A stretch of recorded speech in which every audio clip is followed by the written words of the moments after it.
Year 1965 में NASA Apollo mission धरती से लॉन्च करता है, जिसमें 3 astronaut Neil Armstrong, Buzz Aldrin और माइकल कॉलिंस सफर कर रहे थे। जिसके 4 घंटे बाद 20 जुलाई को अपोलो का लूनर मॉड्यूल सक्सेसफुली चांद पर लैंड करता है और रात के 2:56 पर मॉड्यूल का दरवाजा खोल के नील आर्मस्ट्रांग सीढ़ी से नीचे आकर अपना पहला कदम चांद की सतह पर रखते हैं।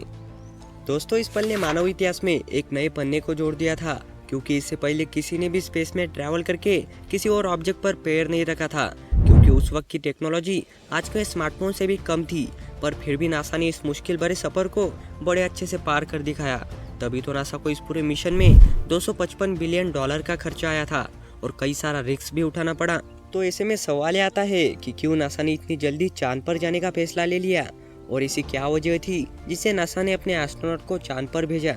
तो इसके रीज़न तो काफ़ी इंटरेस्टिंग होने वाले हैं। जानने के लिए बस ऐसे ही बने रहिए इस वीडियो में अंत तक। तो दोस्तों, अगर बात आए चांद पर जाने के सबसे बड़े रीज़न की, तो वो है हम खुद इंसान। हाँ, आपने सही सुना, क्योंकि दोस्तों हमारी पॉपुलेशन तो लगातार बढ़ती ही जा रही है, लेकिन हमारे जीने के लिए जो धरती के नेचुरल रिसोर्सेज चाहिए होते हैं वो घटते ही जा रहे हैं।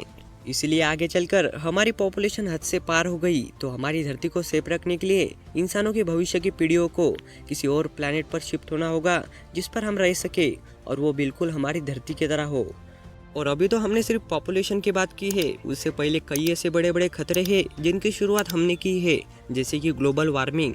इसकी शुरुआत हमने कार्बन को ज़्यादा एमिट करने से की थी, CO2 रिलीज करने वाले व्हीकल्स बनाकर और कोल से इलेक्ट्रिसिटी बना के, जो कि आज भी हम कर रहे हैं।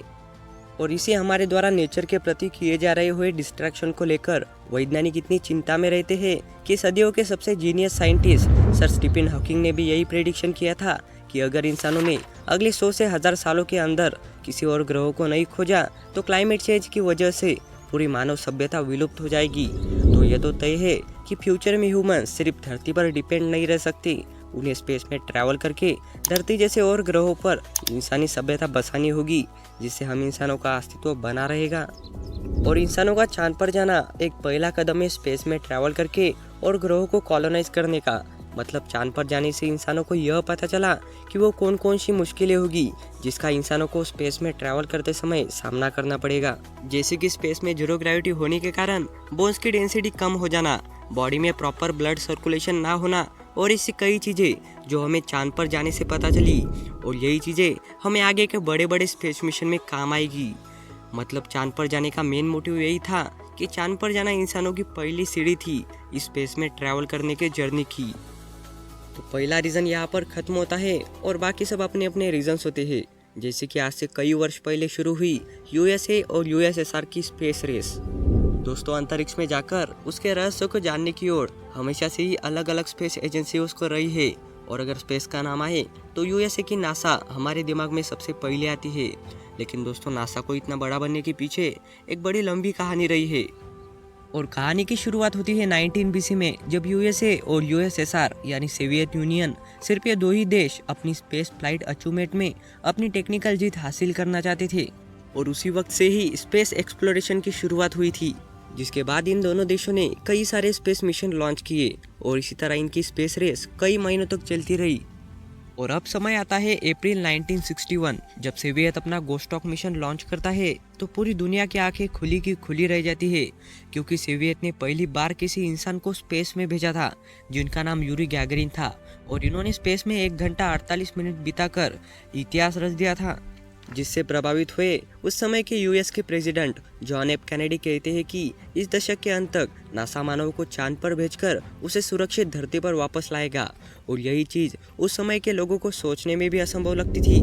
पर अब दिन आ जाता है 16 जुलाई 1969, जब पूरी दुनिया अमेरिका के स्पेस सेंटर की तरफ आगे कर देख रही थी, क्योंकि USA पहली बार 3 एस्ट्रोनॉट को चांद पर भेजने वाला था। और अब 20 जुलाई को उस स्पेसक्राफ्ट का ईगल मॉड्यूल चांद पर सक्सेसफुली लैंड करता है, जिसमें से नील आर्मस्ट्रांग बाहर निकलकर अपना पहला कदम चांद की सतह पर रखते हैं। और बाद में पूरी दुनिया के अखबारों में बहुत बड़े स्तर पर इस घटना की हेडलाइन छपती है, और दुनिया ने यह मान लिया होता है कि स्पेस रेस का विजेता USA है। तो कुल मिलाकर देखा जाए तो नासा के चांद पर जाने के पीछे कहीं ना कहीं USSR यानी सोवियत यूनियन का हाथ रहा है। और आगे तो चीज़ें बड़ी ही मज़ेदार होने वाली है, क्योंकि नासा 50 साल बाद दोबारा चांद पर लौटने वाला है और नासा का जो दोबारा चांद पर लौटने का मिशन है उसका नाम है आर्टिमस प्रोग्राम। खैर, इस पर हम आगे चलकर जरूर बात करेंगे। तब तक के लिए अगर आपको ये वीडियो पसंद आई तो आप इस वीडियो को एक लाइक जरूर ठोकना, और आपको ये वीडियो कैसी लगी या इसके बारे में कोई क्वेश्चन हो तो हमें नीचे कमेंट सेक्शन में लिख कर बताइए। और अगर सच में आपको ये कंटेंट वैल्यूएबल लगा तो आप हमारे चैनल को सब्सक्राइब करके उस बेल आइकन को जरूर प्रेस करना, जिससे हमने बनाई हुई और इसे इन्फॉर्मेटिव वीडियोस आप सबसे पहले देख सके।